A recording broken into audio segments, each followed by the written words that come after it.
Hi, this is Daniel. I serve as a spokesperson for Nehemiah Reset. Today I wanted to explore the new global alliances that Trump is orchestrating in the Middle East and the Indo-Pacific. In the spring of 2026, the international order witnessed a seismic shift as President Donald Trump, leveraging his second term's political capital, began orchestrating a fundamental realignment of global power structures. Moving beyond traditional diplomatic frameworks, Trump has been forging what analysts are calling a superpower alliance that unites the United States, Israel, and Gulf states against their common adversary, Iran. Simultaneously, he has been nurturing a burgeoning partnership between India and Japan aimed at counterbalancing China's growing influence in the Indo-Pacific. This dual-pronged approach represents Trump's most ambitious foreign policy initiative yet, fundamentally reshaping decades-old alliances and creating new geopolitical realities that could define international relations for generations to come. The urgency of these developments has been magnified by the ongoing conflict between the U.S.-Israel coalition and Iran, which erupted in late February 2026 and quickly escalated into a regional war with global economic implications. The closure of the Strait of Hormuz to international shipping and Iran's retaliatory strikes against neighboring Gulf states have created both crisis and opportunity. Crisis that demands immediate resolution and opportunity to establish new paradigms of cooperation. As traditional alliances like NATO have shown reluctance to support U.S. military actions, Trump has doubled down on building alternative coalitions based on shared strategic interests rather than historical obligations. First, let's look at the Middle East realignment and the forging of a new anti-Iran coalition. The foundation of Trump's Middle East strategy rests on a simple yet revolutionary premise: that shared threats can create more durable partnerships than shared values. For decades, U.S. policy in the region had attempted to balance relationships with Israel and Arab states while containing Iran's influence through a combination of economic sanctions and limited military engagement. Trump, however, abandoned this delicate balancing act in favor of openly aligning with Israel and willing Gulf partners to confront Iran directly. This approach represents a dramatic departure from previous administrations, where Obama sought to engage Iran through the nuclear deal and Bush attempted to democratize the region. Trump has pursued a policy of maximum pressure and explicit alliance building. His decision to withdraw from the Iran nuclear agreement in his first term, while controversial, created the diplomatic space necessary for this realignment. By 2026, the relationships he had cultivated through the Abraham Accords and other bilateral agreements had matured into what could be described as a de facto security architecture. The military operation dubbed Operation Epic Fury, launched jointly by the U.S. and Israel against Iran on February 28, 2026, marked the first major test of this emerging alliance. The operation's opening salvo targeted the heart of the Iranian regime, including Supreme Leader Ali Khamenei, triggering immediate and widespread retaliation from Iran across the Middle East. While the operation caused enormous damage and resulted in thousands of casualties across Iran, Lebanon, Israel, and Gulf states, it also cemented the military cooperation between these nations in ways that diplomatic agreements alone could not achieve. Who are the key members of these new alliances, and what is their strategic calculations? The core of Trump's Middle East alliance consists of the United States, Israel, Saudi Arabia, the United Arab Emirates, and to a lesser extent, Qatar and other Gulf Cooperation Council, GCC states. Each member brings unique capabilities and motivations to this coalition. Israel provides the technological military expertise and regional intelligence network that has proven invaluable in targeting Iranian assets. Their willingness to conduct direct strikes against Iranian interests, including the controversial attack on the South Pars natural gas field in the Persian Gulf on March 18, 2026, demonstrated their commitment to degrading Iran's capabilities. Saudi Arabia offers conventional military power and Sunni religious leadership that helps legitimize the coalition within the Arab world. Reports of Saudi fighter jets bombing Iran-backed militias in Iraq represent a significant escalation in their willingness to directly confront Iranian influence beyond their borders. The United Arab Emirates has emerged as both a financial and logistical hub for the alliance, though at considerable cost. Iran has struck the UAE more than its other Gulf neighbors in response to U.S.-Israeli attacks, targeting critical oil infrastructure and demonstrating the vulnerability of even the most developed Gulf states. Qatar, despite its historical differences with Saudi Arabia and the UAE, has reluctantly joined the coalition due to economic pressures and security concerns. Iran's retaliatory strike against the world's largest LNG production facility in Qatar underscored the costs of neutrality in this conflict. Were some recent demonstrations of the alliance's cohesion. The new alliance has demonstrated its effectiveness through several coordinated actions in early 2026. Perhaps most significant was the joint U.S.-Israeli operation that successfully guided commercial vessels through the Strait of Hormuz in early May. Dubbed Project Freedom, this operation allowed 2 U.S.-flagged commercial vessels to pass through the strait despite Iranian attempts to block transit, though it was met with deadly confrontations between U.S. and Iranian forces. Another example of alliance cohesion came on May 18, 2026, when Trump postponed a scheduled attack on Iran at the request of Gulf states, including Qatar, Saudi Arabia, and the UAE. This demonstrated that the alliance operates not as a U.S.-dominated hierarchy, but as a partnership where member states have genuine influence over strategic decisions. The same day, U.S. forces crippled an Iranian-flagged oil tanker in the Gulf of Oman after it allegedly attempted to breach the American blockade, showing the coalition's commitment to enforcing its security measures.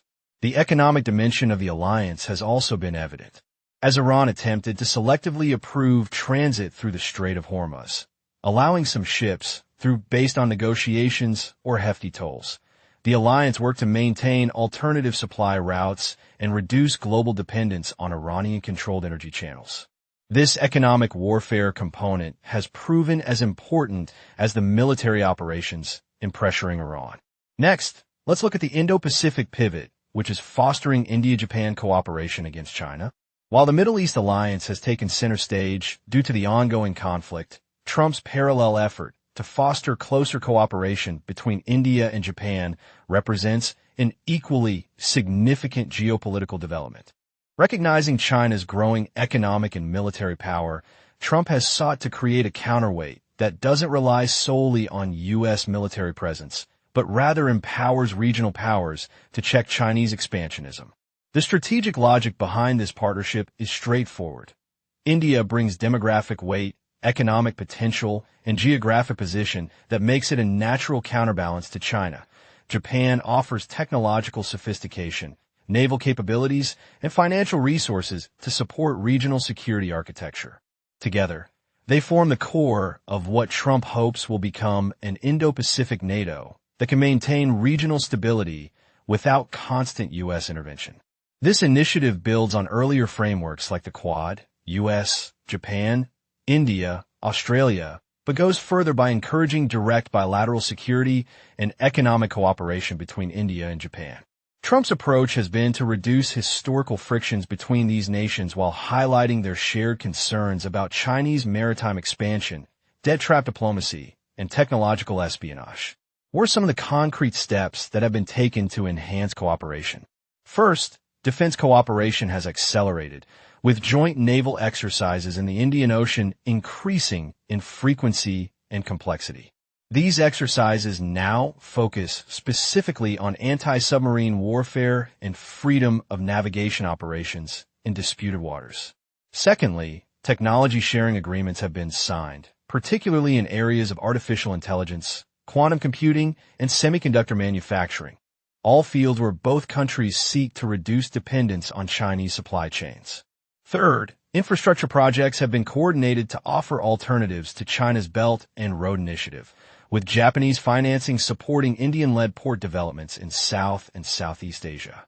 Fourth, intelligence sharing mechanisms have been established, creating a regional network to monitor Chinese military movements and economic activities.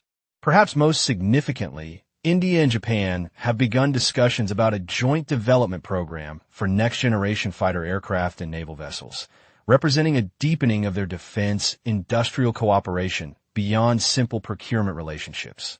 The economic aspect of the India-Japan partnership has been equally important. Both countries have worked to reduce trade barriers, with Japan offering preferential market access for Indian pharmaceutical and IT exports, while India has streamlined approval processes for Japanese manufacturing investments. In the energy sector, Japan has agreed to help finance India's transition away from coal power toward cleaner alternatives, including nuclear and renewable energy sources. This not only addresses climate concerns, but also reduces India's vulnerability to Chinese influence through energy infrastructure projects. Digital infrastructure has been another key area of cooperation, with Japanese companies partnering with Indian firms to develop 5G networks, data centers, and smart city projects across South Asia. This creates a technological ecosystem that can compete with Chinese offerings like Huawei's telecommunications equipment. Trump's visit to China in May 2026 represented a masterclass in transactional diplomacy, occurring against the backdrop of two major foreign policy initiatives, the Iran conflict and the Indo-Pacific realignment. The timing was particularly delicate, as the U.S. was simultaneously pressuring China to help resolve the Iran situation while building alliances specifically designed to counter Chinese influence. The visit demonstrated Trump's ability to compartmentalize relationships, pursuing economic agreements with China even as he worked to limit its strategic influence. This approach, while seemingly contradictory, reflects Trump's view that international relations need not be consistent across all domains, but rather should be tailored to maximize U.S. interests in each specific area. According to Trump's statements following the visit, China agreed to several significant purchases. 1. U.S. oil, a substantial commitment to buy American petroleum products, potentially reducing China's energy dependence on Iran and other Middle Eastern sources. 2. U.S. agricultural products, commitments to increase imports of American soybeans and beef, addressing trade imbalances while providing food security for China's growing population. 3. Boeing aircraft, an agreement to purchase 200 Boeing jets immediately, with a potential commitment to reach 750 aircraft total, a significant boost for America's aerospace industry. 4. Rare earth minerals, an extension of the truce in the trade war that allows continued flow of these critical minerals from China to the U.S., essential for high-tech manufacturing and defense applications. These agreements, while economically significant, also serve strategic purposes. By becoming a major customer for U.S. energy, China reduces its dependence on Iranian oil, potentially limiting its economic support for Tehran during the conflict. The Boeing orders not only create American jobs, but also deepen technological interdependence between the two nations. What is the impact of the Iran factor in U.S.-China relations? The ongoing conflict with Iran loomed over every aspect of Trump's visit to China. As the world's largest buyer of Iranian oil, purchasing approximately 90% of Iran's crude exports, China held significant leverage over Tehran's economy. Trump sought to convert this economic relationship into diplomatic pressure, asking Xi to help reopen the Strait of Hormuz and restrict weapons supplies to Iran. The results of this diplomatic effort were mixed. According to Trump, Xi assured him that China would not supply Iran with military equipment, particularly surface-to-air missiles that could enhance Iran's air defense capabilities. Xi also expressed opposition to the militarization of the Strait of Hormuz and efforts to charge tolls for its use, while indicating interest in buying oil from the United States as an alternative to Iranian supplies. However, China stopped short of committing to use its leverage to force Iran back to negotiations. As Trump explained aboard Air Force One, "I'm not asking for any favors because when you ask for favors, you have to do favors in return." He added that he thinks she would like to see the strait opened up, noting that China gets a significant portion of its oil from the Gulf, while claiming that the U.S. gets none. This delicate balancing act reflected China's own strategic calculations. While Beijing wanted to maintain stability in energy markets and protect its economic interests, It also sought to preserve its relationship with Iran and avoid being seen as bowing to U.S. pressure. The joint statement after the summit called for reopening shipping lanes as soon as possible and urged a comprehensive and lasting ceasefire in the Middle East, but offered no concrete mediation proposals. What part did the Taiwan question play in the discussions with China? Despite the progress on economic issues, the Taiwan question remained a point of significant divergence between the two nations. While Trump focused on trade in Iran during his public statements, Chinese officials made clear that they had warned the U.S. against overstepping on Taiwan during the meetings. This disagreement highlighted the limits of Trump's transactional approach. While economic interdependence could create incentives for cooperation on some issues, core strategic interests like Taiwan's status remain non-negotiable for Beijing. The summit produced no breakthrough on this front, with both sides essentially agreeing to disagree while maintaining dialogue. What was the Western alliance's response to the Iran conflict? One of the most striking aspects of the Iran conflict has been the reluctance of traditional U.S. allies, particularly European NATO members, to support military action against Iran. This reticence has multiple causes. 1. War fatigue. After decades of military interventions in the Middle East, European publics and leaders have little appetite for another conflict in the region. 2. Economic concerns. With Europe still recovering from energy disruptions caused by the Russia-Ukraine conflict, the prospect of further instability in global oil markets has been met with trepidation. 3. Diplomatic differences. Many European governments had supported the Iran nuclear agreement and viewed Trump's withdrawal from it as a mistake that led to the current crisis. 4. Strategic priorities. With the war in Ukraine continuing and tensions with Russia persisting, many European leaders view the Middle East as a secondary theater that distracts from more immediate security concerns. This lack of enthusiasm from NATO allies has had significant consequences. It has forced the U.S. to rely more heavily on regional partners in the Middle East rather than traditional Western allies. It has also accelerated the trend toward ad hoc coalitions based on specific interests rather than broad-based alliances built on shared values. What are the implications for the future of NATO in the Iran conflict? The NATO reluctance to support the Iran conflict raises fundamental questions about the future of the transatlantic alliance. While NATO remains committed to collective defense under Article 5, particularly regarding Europe, its willingness to engage in military operations outside Europe appears increasingly limited. This development has several implications. 1. Strategic autonomy. The U.S. may need to develop greater capability to conduct military operations without relying on European allies, potentially accelerating the shift of military resources toward the Indo-Pacific. 2. Regionalization of security. Security arrangements may become increasingly regional, with the U.S. maintaining different alliance structures for Europe, the Middle East, and the Indo-Pacific rather than seeking global coalitions. 3. Burden sharing. U.S. leaders may increasingly demand that regional partners take greater responsibility for security in their own neighborhoods, as seen with the Gulf states in the Iran conflict. 4. Institutional reform. The experience may lead to calls for reforming NATO to better address 21st century security challenges, including hybrid warfare, energy security, and great power competition with China. The combination of NATO's reluctance and Trump's proactive alliance building suggests a new architecture of global partnerships is emerging. 1. The Middle East Coalition, a security framework centered on the U.S., Israel, and Gulf states focused specifically on countering Iranian influence and ensuring energy security. 2.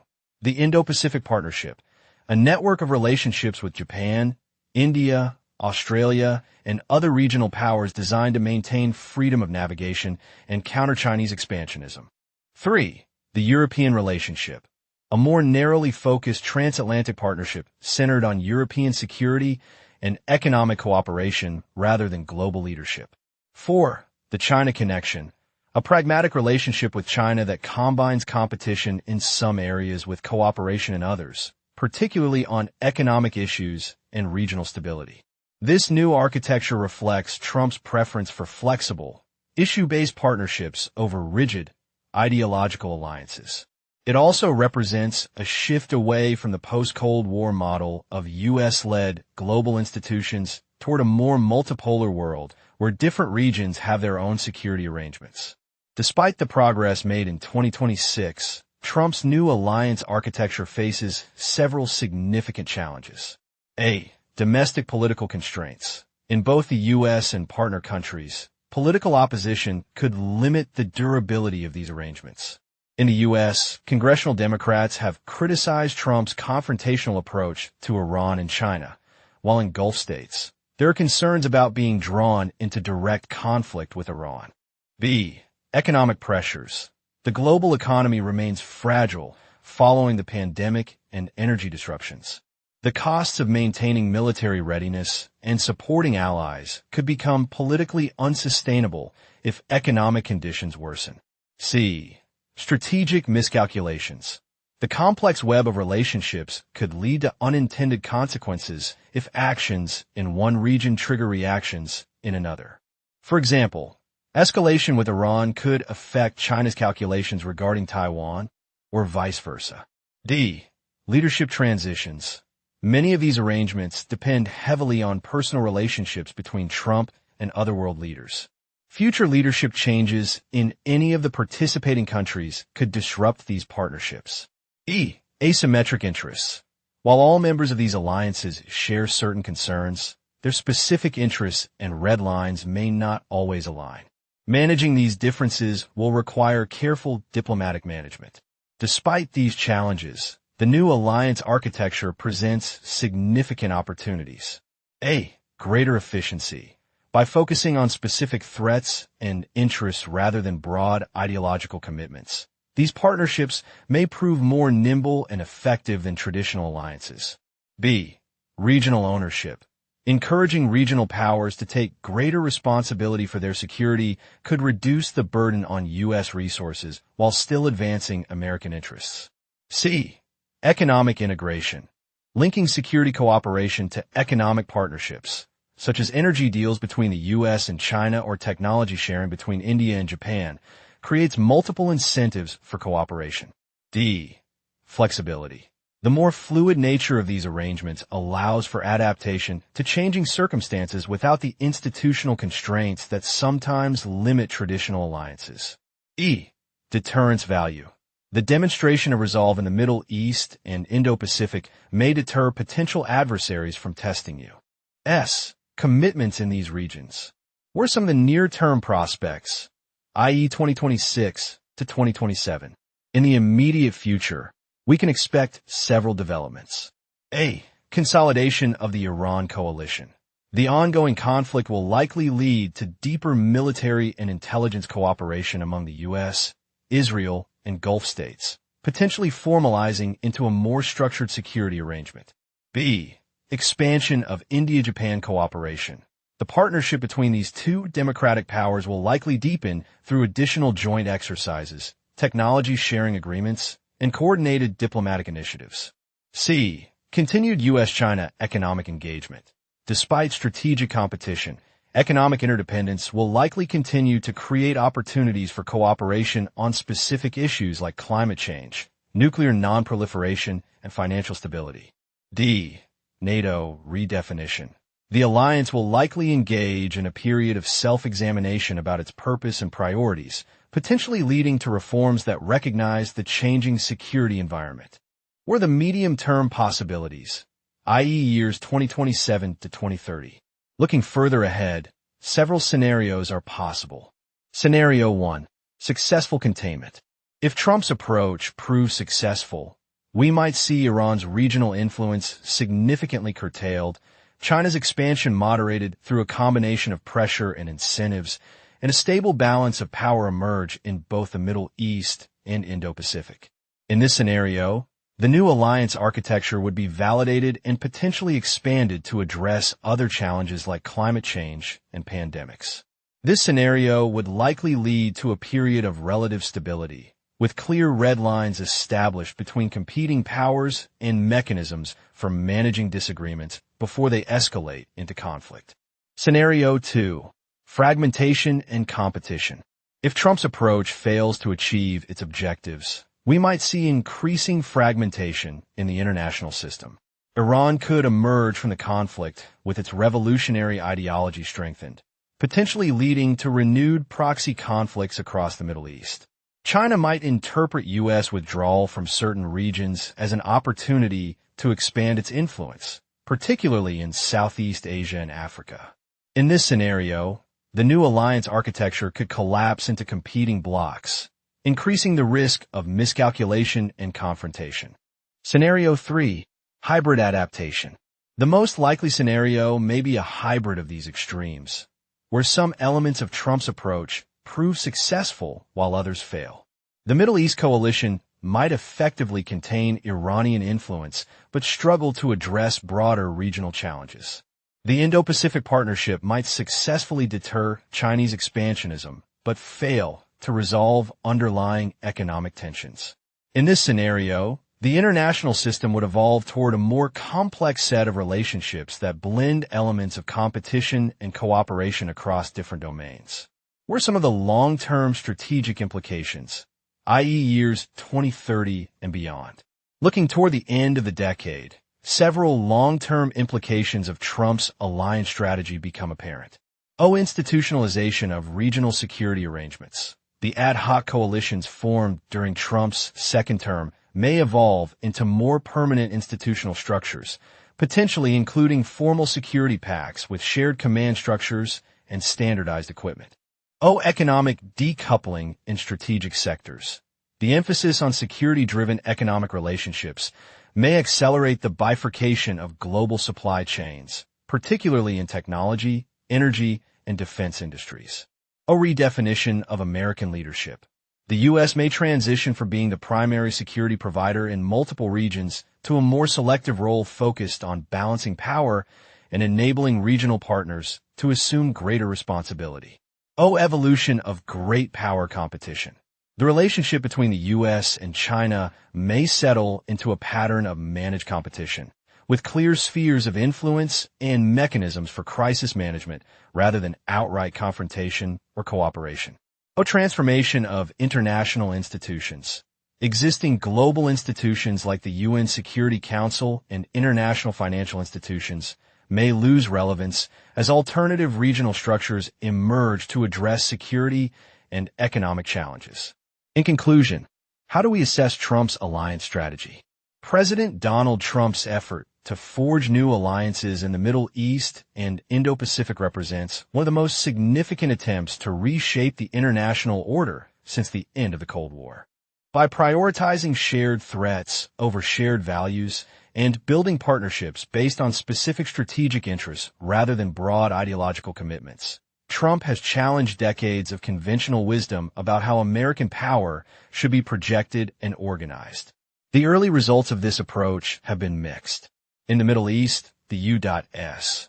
Israel-Gulf coalition has demonstrated remarkable cohesion in confronting Iran, effectively limiting Tehran's ability to project power beyond its borders. However, the costs of this confrontation, both human and economic, have been substantial, and the long-term stability of this arrangement remains uncertain as Iran continues to resist through asymmetric means.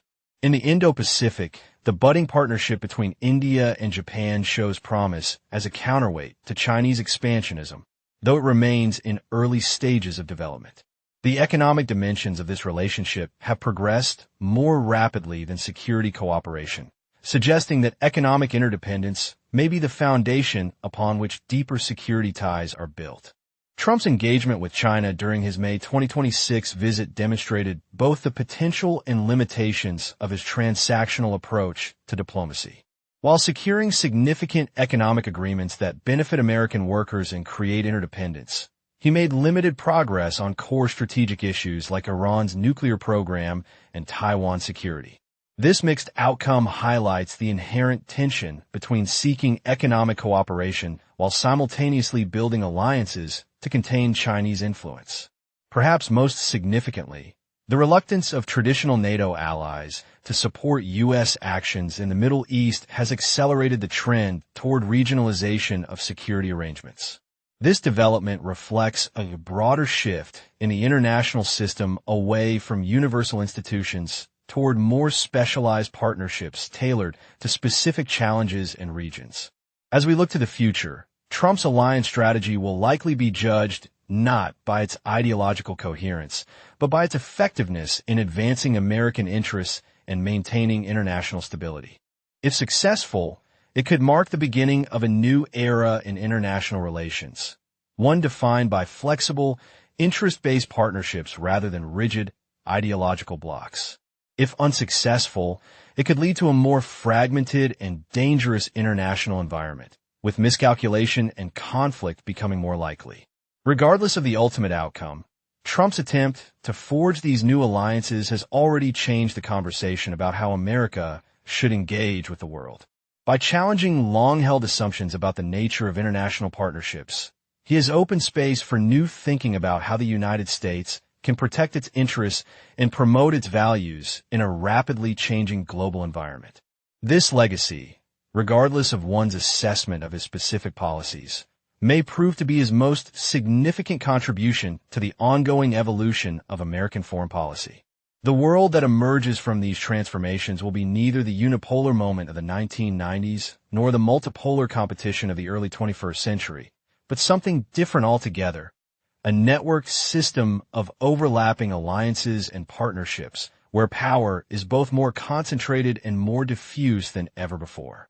Navigating this new environment will require diplomatic skill, strategic patience, and a willingness to adapt to changing circumstances, qualities that will determine whether Trump's bold gamble with global alliances ultimately strengthens or weakens America's position in the world. To watch more videos like this one, you can go to our website at nehemiahreset.org, to our rumble.com or youtube.com channels. We publish new videos weekly.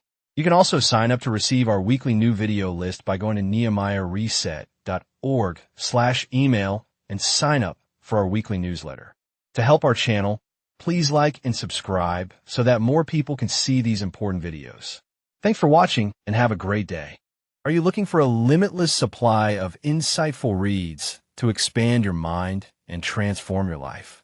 Look no further than Nehemiah Reset's ebook library, where knowledge meets inspiration at nehemiahreset.org ebook. Go there today to discover a wealth of valuable resources to help you on your personal and professional journey to build a biblical worldview. Learn more about the Bible and how culture is impacting your worldview.